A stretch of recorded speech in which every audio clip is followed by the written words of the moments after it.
ഈ എൻ്റെ ഭാരങ്ങൾ തൻ ചുമലിൽ വച്ചു ഞാനിന്ന് വിശ്രമിക്കും. ദുഃഖവേളയിലും പുതുഗീതങ്ങൾ ഞാൻ പാടിയാനന്ദിച്ചാശ്വസിക്കും. എന്നെ കരുതുവാൻ കാക്കുവാൻ പാലിപ്പാൻ യേശു എന്നും മതിയായവൻ. എന്നെ കരുതുവാൻ കാക്കുവാൻ പാലിപ്പാൻ യേശു എന്നും മതിയായവൻ. വരുമാവത്തിൽ നൽതുണതാൻ കോടും താപത്തിൽ നൽതണൽ താൻ. വരുമാവത്തിൽ നൽതുണതാൻ കോടും താപത്തിൽ നൽതണൽ താൻ. ഇരുൾ മൂടുമൻ ജീവിതയാത്രയിലും തരും വെളിച്ചവും അഭയവും താൻ. ഇരുൾ മൂടുമൻ ജീവിതപാതയിലും തരും വെളിച്ചവും അഭയവും താൻ. എന്നെ കരുതുവാൻ കാക്കുവാൻ പാലിപ്പാൻ യേശു എന്നും മതിയായവൻ. വിണ്ണിൽ വാസസ്ഥലമൊരുക്കി വരും പ്രാണപ്രിയൻ വിരവിൽ. അന്നു ഞാനവൻ മാറിൽ മറഞ്ഞിടുമേ, കണ്ണീർ പൂർണ്ണമായി തോന്നിടുമേ. അന്നു ഞാനവൻ മാറിൽ മറഞ്ഞിടുമേ, കണ്ണീർ പൂർണ്ണമായി തോർന്നിടുമേ. എന്നെ കരുതുവാൻ പാലിപ്പാൻ യേശു എന്നും മതിയായവൻ. ഒരു സൈന്യമെനിക്കുതിരെ വരുമെന്നാൽ ഞാൻ ഭ്രമിച്ചിടിനാൻ. ഒരു സൈന്യമെനിക്കെതിരെ വരുമെന്നാൽ ഞാൻ ഭ്രമിച്ചില്ല. തിരുച്ചിറകുകളാൽ അവൻ മറയ്ക്കുമാറാൽ ഒരു ദോഷവും എനിക്കു വരാ. തിരുച്ചിറകതിനാൽ അവൻ മറയ്ക്കുമാറാൽ ഒരു ദോഷവും എനിക്കു വരാ. എന്നെ കരുതുവാൻ കാക്കുവാൻ പാലിപ്പാൻ യേശു എന്നും മതിയായവൻ. എന്നെ കരുതുവാൻ കാക്കുവാൻ പാലിപ്പാൻ യേശു എന്നും മതിയായവൻ. കർത്താവായ യേശു ക്രിസ്തുവിന്റെ നാമത്തിലല്ല പ്രിയപ്പെട്ടവർക്കും ഒരു പ്രഭാതവന്ദനം. ഇന്ന് പകൽ വീണ്ടും ദൈവസന്നിധിയിൽ ആയിരിക്കാൻ കർത്താവ് നമുക്ക് കൃപ ചെയ്തല്ലോ. അതേ കർത്താവ് ആപത്തിൽ നല്ല തുണയാണ്. വലിയ മാനസിക താപത്തിൽ ഭാരത്തിൽ അവൻ നല്ല തണലാണ്. അതുകൊണ്ട് എൻ്റെ ഭാരങ്ങൾ തൻ്റെ ചുമലിൽ വെച്ച് ഞാൻ വിശ്രമിക്കും. പ്രതിസന്ധി വേളയിലും പുതിയ ഗീതങ്ങൾ പാടി ഞാൻ കർത്താവിൽ ആശ്വസിക്കും. വിണ്ണിൽ വാസസ്ഥലമൊരുക്കി കർത്താവ് വേഗം വരും. അന്ന് ഞാൻ അവൻ്റെ മാറോട് ചേർന്നിരിക്കും, അവൻ്റെ മാറിൽ മറഞ്ഞിരിക്കും. കണ്ണുനീര് പൂർണ്ണമായി തോരുന്ന ദിവസങ്ങളാണെന്ന്. കർത്താവിൻ്റെ മഹത്വമുള്ള നാമം വാഴ്ത്തപ്പെടുമാറാകട്ടെ. ഒരു ദൈവപൈതലിൻ്റെ ആശയും പ്രത്യാശയും കർത്താവിൻ്റെ വരവാണ്. ദൈവത്തിന് സ്തോത്രം. അവൻ്റെ വരവരെയും വിശ്വസ്തയോടെ ജീവിപ്പാൻ കർത്താവ് നമുക്ക് കൃപ നൽകട്ടെ. ദൈവത്തിന് സ്തോത്രം. 119 സങ്കീർത്തനത്തിൻ്റെ ചില ഭാഗങ്ങൾ നാം ചിന്തിച്ചു വരികയായിരുന്നല്ലോ. ഒരു ദൈവവചനം, ഇത്രയധികം വചനത്തെക്കുറിച്ച് തന്നെ പറയുന്ന മറ്റൊരു സങ്കീർത്തന ഭാഗമില്ല. ദൈവവചനത്തിൻ്റെ 10 പര്യായങ്ങൾ, ന്യായപ്രമാണം, ചട്ടങ്ങൾ, വിധികൾ പോലെ 10 വിഷയങ്ങൾ ഈ പുസ്തകത്തിൽ, ഈ 119 സങ്കീർത്തനത്തിൽ പ്രതിപാദിക്കുന്നു. ദൈവത്തിന് സ്തോത്രം. അതിൻ്റെ 49 മുതൽ 56 വരെയുള്ള വേദഭാഗങ്ങൾ ആണ് നാം അവസാനമായി ചിന്തിച്ചത്. പ്രത്യാശയില്ലാത്ത ലോകത്തിൽ കർത്താവ് നമ്മെ പ്രത്യാശയുള്ളവരായി തീർത്തിരിക്കുകയാണ്. അത് വചനം മുഖാന്തരമാണ്. ദുഷ്ടന്മാരെയും പരിഹാസികളെയും എതിർത്ത് നിൽക്കുവാൻ കഴിവ് ലഭിക്കുന്നത് ദൈവവചനം മുഖാന്തരമാണ്.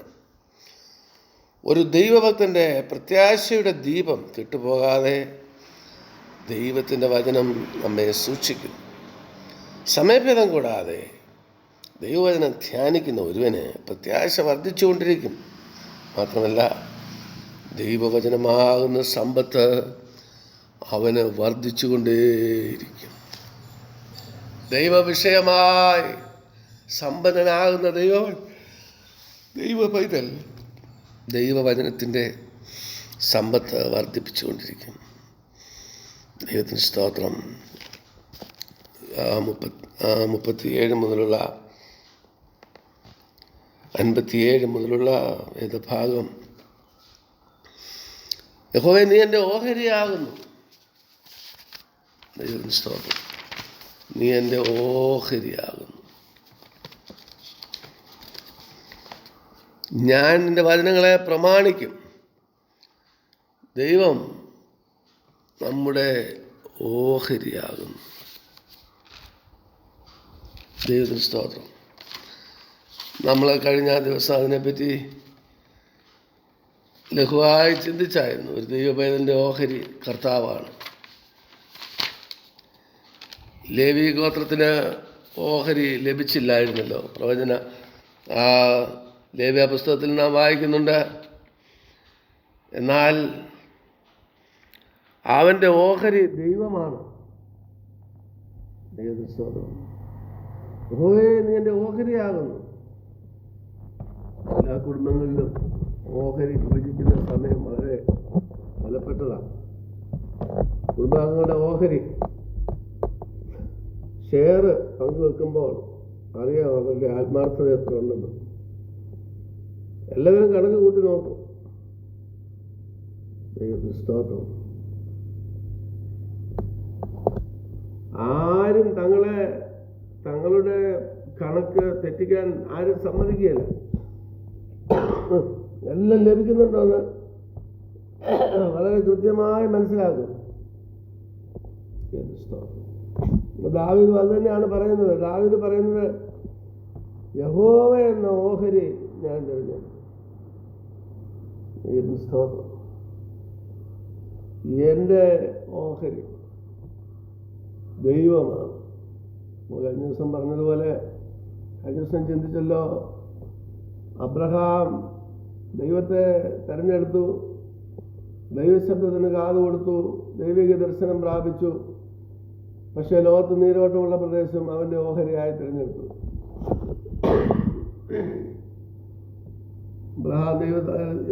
അബ്രഹാം ലോകത്തിനോട് പറഞ്ഞു, നാം തമ്മിൽ സഹോദരങ്ങളാണ്, നമ്മൾ വഴക്കുണ്ടാക്കല്ലേ. മറ്റുള്ള ജനത്തിൻ്റെ മുമ്പിൽ നീ വലത്തോട്ടെങ്കിലും ഞാൻ ഇടത്തോട്ട് പൊക്കോളാം. ഇതാ ദേശം മുഴുവനും നിന്റെ മുമ്പിൽ, നമ്മുടെ മുമ്പിൽ കിടക്കുന്നല്ലോ എന്ന് പറഞ്ഞ് ഒരു സന്ധിക്ക്, ഒരു ലോഹ്യത്തിന്, ഒരപേക്ഷ്യമായ സഹോദരപുത്രൻ്റെ അടുക്കൽ ചെല്ലുകയാണ്. എന്തൊരു ദൈവകൃപയാണത്!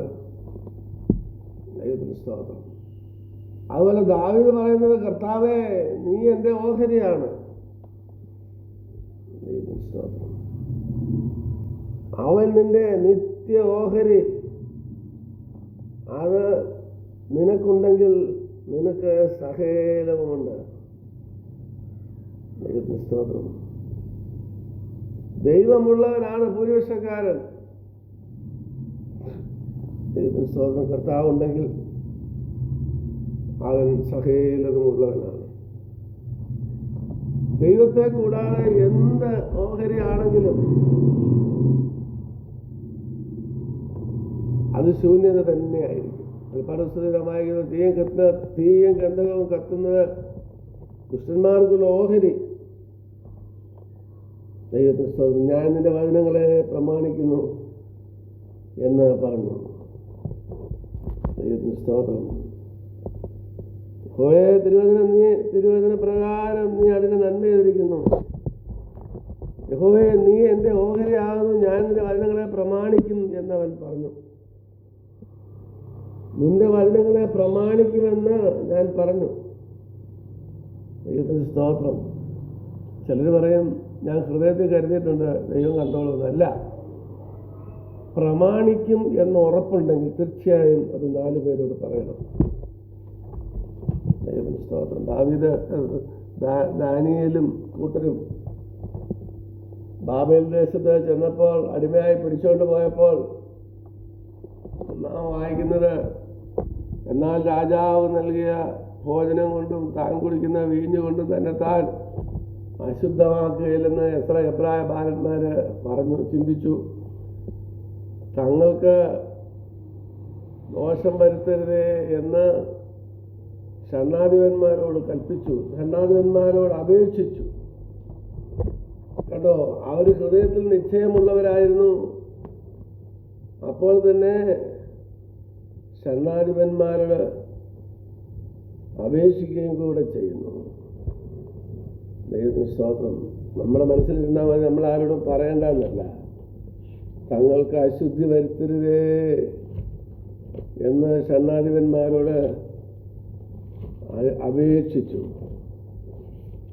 ദൈവത്തിന് സ്തോത്രം. ആ ദേശത്തെ നിയമപ്രകാരം അവരെല്ലാവരും നല്ല ഭക്ഷണം കഴിക്കണമായിരുന്നു. രാജാവിൻ്റെ ഭോജനം കൊണ്ട് അവരവിടെ കഴിയണമായിരുന്നു. പക്ഷേ ഇസ്രായേൽ മക്കളുടെ നിയമം അനുസരിച്ച്, യഹൂദിൻ്റെ നിയമം അനുസരിച്ച് രാജാവിൻ്റെ ഭോജനം അവർ കഴിക്കാൻ പാടില്ല. കാരണം അത് വിഗ്രഹങ്ങൾക്ക് നിവേദിച്ചതാണ് ഒന്നാമത്. രണ്ടാമത് അതിൽ എല്ലാവിധത്തിലുള്ള മാലിന്യങ്ങളും മദ്യങ്ങളും അതും ഇതുമൊക്കെ ഉണ്ട്.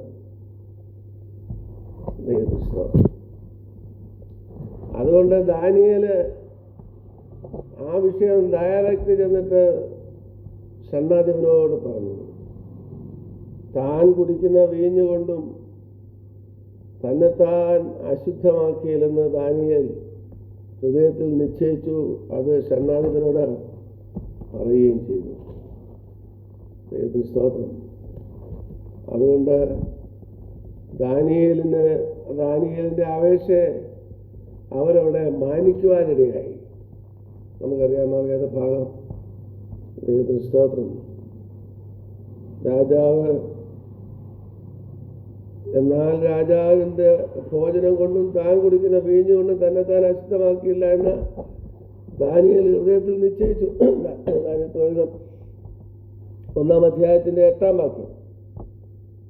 നിശ്ചയിച്ചു, തനിക്ക് അശുദ്ധി ഭവിപ്പാൻ ഇടവരുത്തരുതെന്ന് ഷണ്ഡാധിപനോട് അപേക്ഷിച്ചു.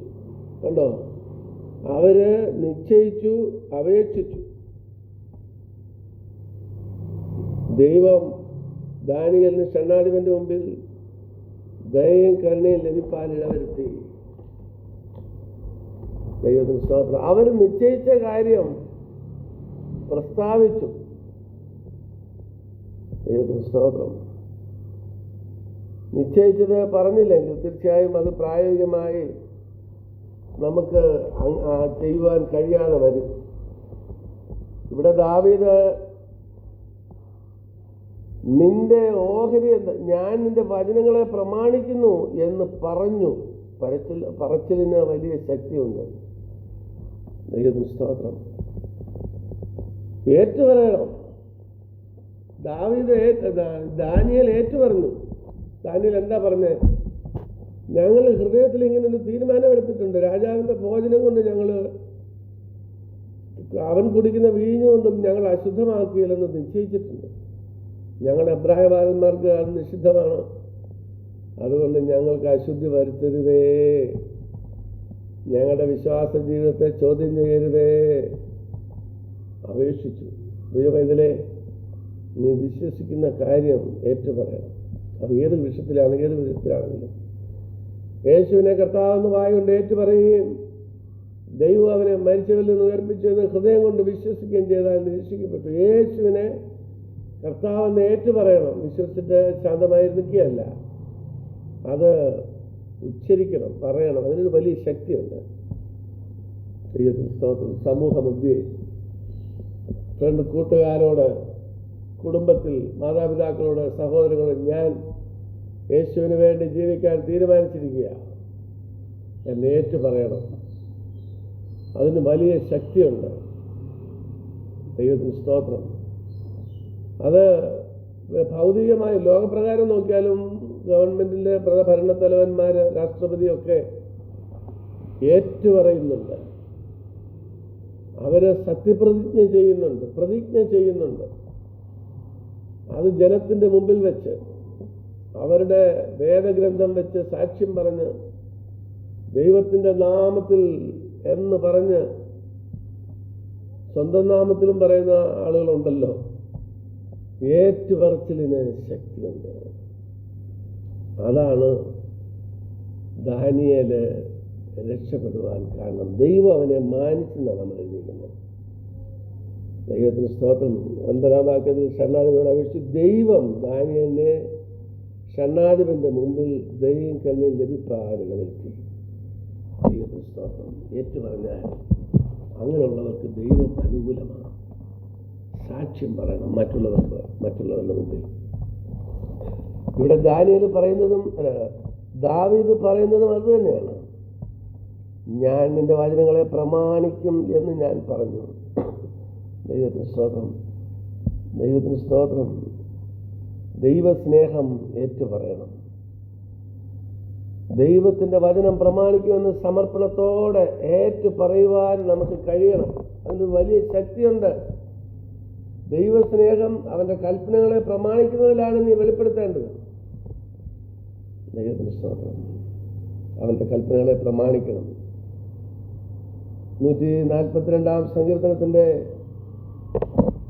5-ാം വാക്യത്തിൽ നാം മറ്റൊരു ഭാഗം കാണുന്നുണ്ട്. 142-ാം സങ്കീർത്തനം അതിൻ്റെ 5-ാം വാക്യത്തിൽ ദാവീദ് മറ്റൊരോഹരി, ദൈവത്തിന് സ്തോത്രം, നിന്റെ പ്രതാപത്തിൻ്റെ തേജസ്, 142-ാം സങ്കീർത്തനത്തിൻ്റെ ദൈവത്തിന് സ്തോത്രം. യഹോവേ, ഞാൻ നിന്നോട് നിലവിളിച്ചു, നീ എൻ്റെ സംഗീതവും ജീവനുള്ളവരുടെ ദേശത്ത് എൻ്റെ ഓഹരിയുമാകുന്നു എന്ന് ഞാൻ പറഞ്ഞു. ദാവീദ് 142-ാം സങ്കീർത്തനത്തിൽ പറയുകയാണ്, നീ എൻ്റെ സങ്കേതവും ജീവനുള്ളവരുടെ ദേശത്ത് എൻ്റെ ഓഹരിയുമാകുന്നു.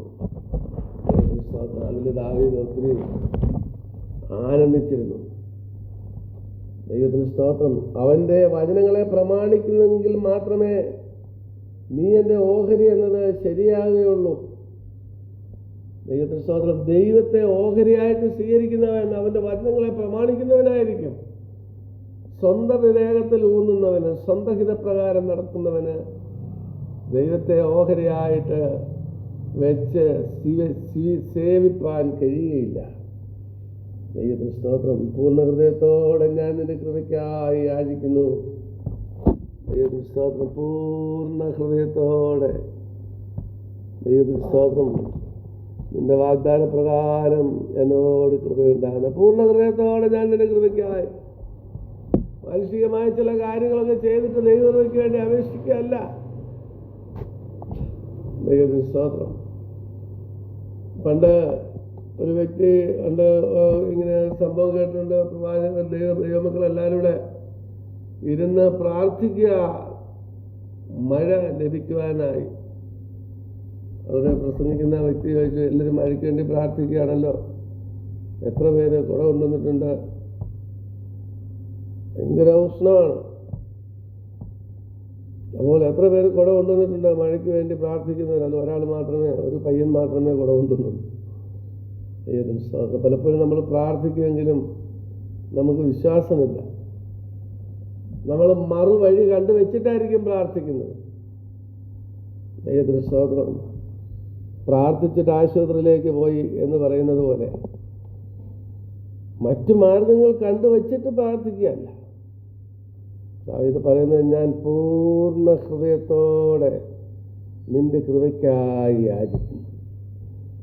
സകല ഭൗതിക ബന്ധങ്ങളും വിട്ടു കളഞ്ഞിട്ട് ദൈവത്തിൻ്റെ കൃപയ്ക്ക് വേണ്ടി. ദൈവത്തിന് സ്തോത്രം. അതാണ് പൂർണ്ണമായി വിടുതൽ കിട്ടുവാനുള്ള വഴി. ദൈവത്തിന് സ്തോത്രം. നിന്റെ വാഗ്ദാന പ്രകാരം എന്നോട് കൃപയുണ്ടാകണം. നീ അങ്ങനെ വാഗ്ദാനം ചെയ്തിട്ടുണ്ട്. ദൈവത്തിന് സ്തോത്രം. പൂർണ്ണ ഹൃദയത്തോടെ യഹോവയിൽ ആശ്രയിക്കുക എന്നുള്ള വാഗ്ദാനം ഉണ്ട് നിനക്ക്. അത് നിന്റെ വാഗ്ദാന ഇപ്രകാരം മറ്റു മാർഗങ്ങളെല്ലാം കളഞ്ഞിട്ട് നിന്റെ കൃപയ്ക്കായി യാചിക്കുന്ന എന്നോട് കൃപയുണ്ടാകണമേ. ദൈവത്തിന് സ്തോത്രം. ദൈവകൃപയ്ക്കായി യാചിച്ചാൽ കർത്താവ് എന്ത് പറയും? അവൻ പറയും, എൻ്റെ കൃപ നിനക്ക് മതി. ദൈവത്തിന് സ്തോത്രം. കൃപയാൽ നമുക്കെല്ലാം ഉണ്ട്. ദൈവത്തിൻ്റെ കൃപയിൽ തന്നെ എല്ലാം ഉണ്ട്. ദൈവനീതിയോട് നമുക്കൊന്നും ചോദിക്കാനാകില്ല. കൃപയ്ക്കായി യാചിക്കുക. താഴ്മയുള്ളവർക്ക് അവൻ കൃപ നൽകും. ദൈവത്തിന് സ്തോത്രം. എൻ്റെ കൃപ നിനക്ക് മതി, എൻ്റെ ശക്തി ബലഹീനതയിൽ തികഞ്ഞു വരുന്നു. പൗലോസിനോട് അങ്ങനെയാണ് കർത്താവ് പറഞ്ഞത്. ഒരുപക്ഷെ നമ്മുടെ യാചന ചിലപ്പോൾ ദൈവം കേട്ടില്ലെന്ന് പോലും ഇരിക്കും. ഉദ്ദേശിക്കുന്നത് പൗലോസിന് അങ്ങനെ പറ്റില്ലല്ലോ. പൗലോസിന്റെ രോഗം മാറാൻ വേണ്ടി അവൻ 3 വട്ടം അപേക്ഷിച്ചു, അവന് ലഭിച്ചില്ല. ദൈവത്തിന് സ്തോത്രം. പകരം പൗലോസിനോട് കർത്താവ് പറഞ്ഞു, എൻ്റെ കൃപ നിനക്ക് മതി, നിന്റെ പ്രാർത്ഥന ഞാൻ കേട്ടു. പൗലോസ് ആരാണ്? പൗലോസിന്റെ പ്രാർത്ഥനയാൽ 1000 ജനങ്ങൾക്ക് വിടുതൽ കിട്ടിയിട്ടുണ്ട്. പക്ഷേ അവന്റെ രോഗം അത് മാറിയില്ല. ദൈവത്തിന് സ്തോത്രം. പൗലോസിനോട് ദൈവം പറഞ്ഞു, പൗലോസെ, എനിക്ക് നിന്നെ ഉപയോഗിക്കുവാൻ കഴിയണമെങ്കിൽ തൽക്കാലം ഈ രോഗം നിന്നിലുണ്ടെങ്കിലേ നീ ദൈവസന്നിധിയിൽ അടങ്ങി ഒതുങ്ങി ഇരിക്കുകയുള്ളൂ. നീ നിഗളിച്ചു പോകാതിരിക്കുവാൻ വേണ്ടി ഞാൻ നിനക്കൊരു ശൂലം തന്നിരിക്കുക. അതങ്ങോട്ട് നിൽക്കട്ടെ, അതിപ്പം മാറ്റണ്ട. പകരം അതിനെ അതിജീവിക്കുവാൻ ഒരു സംഭവം കൂടെ ഞാൻ നിനക്ക് തരാം. ദൈവത്തിന് സ്തോത്രം. അതെന്താണ്? അത് ദൈവകൃപയാണ്. എത്രമാത്രം നിനക്ക് രോഗമുണ്ടോ അത്രമാത്രം അത് സഹിക്കാനുള്ള കൃപയും തരിക. എത്രമാത്രം നിനക്ക് ഞെരുക്കമുണ്ടോ അത്രമാത്രം ഞെരുക്കത്തിൽ കൂടെ പോകാൻ നിനക്ക് സാവകാശം തരിക, കൃപ തരിക.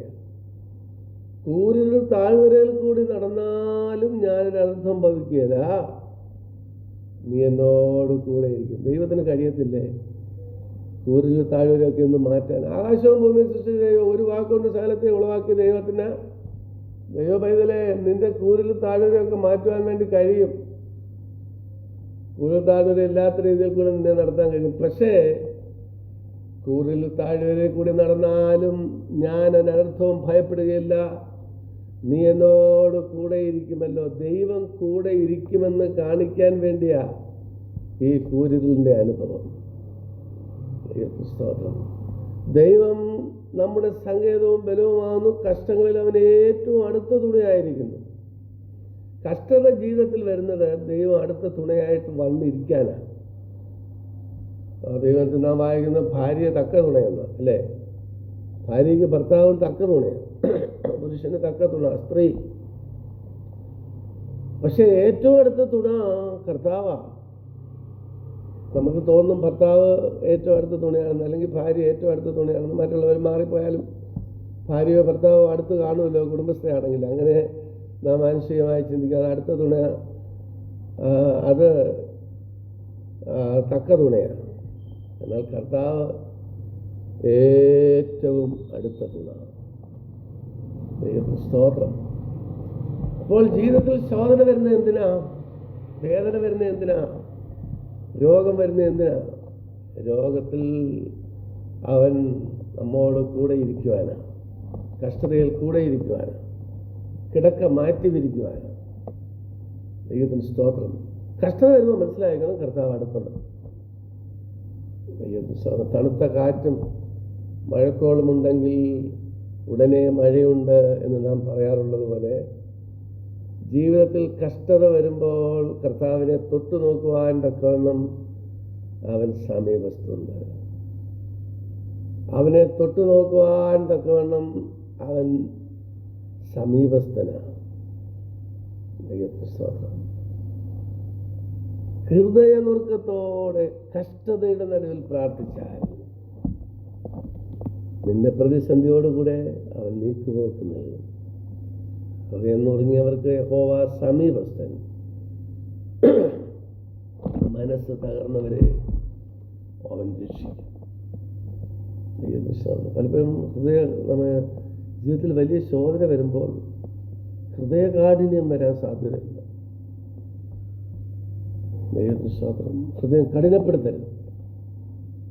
വളരെ നിർമ്മല ഹൃദയത്തോടെ യോബ് പറയുന്ന പോലെ, നീ എന്നെ കൊന്നാലും ഞാൻ നിന്നെ കാത്തിരിക്കും, നീ എന്നെ ശോധന ചെയ്താൽ ഞാൻ പൊന്നുപോലെ പുറത്തു വരും എന്ന് നിർമ്മല ഹൃദയമായിട്ട് ശിശുതുല്യമായിട്ട് കരഞ്ഞ് ദൈവത്തോട് അടുത്ത് നിൽക്കണം. അല്ല ഹൃദയം കഠിനപ്പെടുത്തരുത്.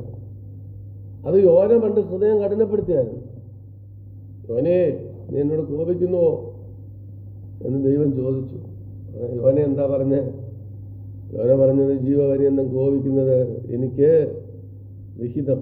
അപ്പം വായിച്ചു നോക്കിയാൽ നമ്മൾ അത്ഭുതപ്പെട്ടു പോകും. ദൈവത്തിൻ്റെ പ്രവാചകനാണ്, പക്ഷേ ശോധനയുടെ നടുവിൽ അവന് പിടിച്ചു നിൽക്കാൻ കഴിഞ്ഞില്ല. കോപിക്കുക ദൈവത്തിന്. അതുകൊണ്ട് എന്ത് സംഭവിച്ചു? യോനയുടെ പേര് പിന്നെ നമ്മൾ കാണുന്നില്ല. വിശ്വാസവീരന്മാരുടെ പട്ടികയിൽ യോനയെ നമ്മൾ കാണുന്നില്ല. യോന നരകത്തിൽ പോവുക, അതൊന്നും ഞാൻ പറഞ്ഞില്ല. അതൊക്കെ ദൈവത്തിൻ്റെ വിഷയങ്ങളാണ്. യോനയെ നീ എന്നോട് കോപിക്കുന്നോന്ന് ദൈവം ചോദിച്ചെന്ന് നമുക്കറിയാം. ഞാൻ ജീവപര്യന്തം കോപിക്കുന്ന എനിക്ക് വിഹിതമെന്നും അവൻ പറഞ്ഞെന്ന് നമുക്കറിയാം. പിന്നെ എന്താണ് സംഭവിച്ചെന്ന് നമുക്കറിയില്ല. ദൈവത്തിന് സ്തോത്രം. എന്തായാലും ശോധനയുടെ നടുവിൽ ദൈവസന്നിധിയിൽ അടുത്തിയല്ല. ദൈവത്തിന് സ്തോത്രം. കർത്താവ് നമുക്ക് കൃപ ചെയ്യട്ടെ. ദൈവം നമ്മളെ നടത്തും. കഷ്ടതയുടെ തീച്ചുളയിൽ നടന്നാലും നീ എന്നെ നടത്തും. ദൈവത്തിന് സ്തോത്രം. പ്രതിസന്ധിയിൽ ദൈവത്തിൻ്റെ കൃപയ്ക്കായി നാം അപേക്ഷിക്കണം. ദൈവത്തിന് സ്തോത്രം. വേദനയിൽ പരിശോധനയിൽ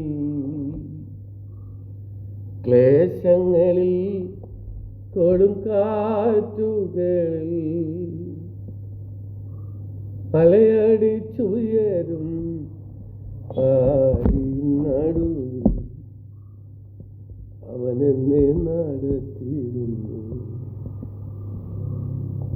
സ്തോത്രം. ഞാൻ നിന്റെ വഴികളെ വിചാരിച്ച് എൻ്റെ കാലുകളെ നിന്റെ സാക്ഷ്യത്തിലേക്ക് തിരിക്കും. സ്തോത്രം. നിന്റെ വാഗ്ദാന പ്രകാരം എന്നോട് കൃപയുണ്ടാകണമേ. എൻ്റെ ഇഷ്ടപ്രകാരമല്ല, അവിടുത്തെ വാഗ്ദാന പ്രകാരം. സ്തോത്രം. ഞാൻ എൻ്റെ വഴികളെ വിചാരിച്ച് എൻ്റെ കാലുകളെ എൻ്റെ സാക്ഷ്യത്തിലേക്ക് തിരിക്കും. 59 വാക്യം. ദൈവവചനത്തെ വിചാരിക്കുന്നവർ തൻ്റെ വഴികളെയും വിചാരിക്കും. ദൈവവചനത്തെ ചിന്തിക്കുന്നവൻ ദൈവത്തിൻ്റെ പാതയിലൂടെ കൽപ്പനയിലൂടെ ഓടും. പരിശുദ്ധ ദൈവമേ, സ്വർഗ്ഗപിതാവേ, നിന്റെ വചനത്തെ വിചാരിക്കുവാൻ, നിന്റെ കൽപ്പനയിൽ ഓടുവാൻ അടിയങ്ങൾ കൃപ ചെയ്യണം. ഞങ്ങൾ വിശ്വസിക്കുന്ന സത്യം ഏറ്റുപറയുവാൻ അടിയങ്ങളെ ശക്തീകരിക്കണം. നിന്റെ വചനം പ്രമാണിക്കുവാൻ അത് നിന്റെ വാഗ്ദത്തമായി ഏറ്റെടുക്കുവാൻ ഞങ്ങൾക്ക് കൃപ ചെയ്യണമേ. ദൈവത്തിന് സ്തോത്രം. നിന്റെ കൃപകൾക്ക് വേണ്ടി പരിശോധന നടുവിൽ, പ്രതിസന്ധിയുടെ നടുവിൽ തകർന്നു പോകാതെ പിടിച്ചു നിൽക്കുവാനുള്ള നിന്റെ കൃപകൾക്ക് വേണ്ടി യാചിക്കുവാൻ അടിയങ്ങളെ ശക്തീകരിക്കണം, ഒരുക്കണം. അന്നത്തെ സമർപ്പിച്ച് പ്രാർത്ഥിക്കുന്നു. വിഷയങ്ങൾക്ക് വിടുതൽ നൽകണം, ശക്തീകരിക്കണം. പ്രാർത്ഥന കേട്ടതിനാൽ സ്തോത്രം. യേശുവിൻ്റെ നാമത്തിൽ തന്നെ. ആമേൻ, ആമേൻ.